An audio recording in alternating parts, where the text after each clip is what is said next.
по прогрессивной шкале, и это тоже даст дополнительные доходы в бюджет. Ну, пока все. Спасибо большое. Алексей Егоров, а вот исходя из программы вашего кандидата, каковы точки роста нашей экономики? Точки роста. Но прежде всего, это увеличение производительности труда за счет модернизации производств и запуска новых промышленных объектов на базе современной технологии.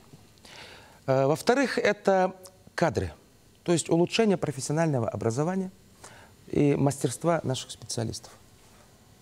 В-третьих, это условия их работы, то есть улучшение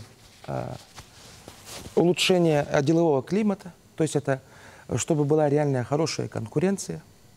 Что касается кадров, наше государство планомерно решает эти вопросы.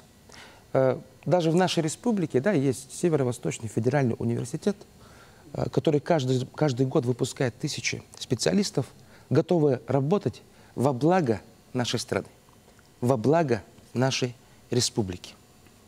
Вот хотел бы процитировать цитату Владимира Путина.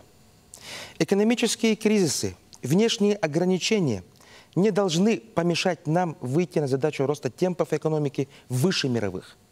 Мы обязательно должны это сделать, и мы это сделаем». На самом деле, друзья, мы творим историю.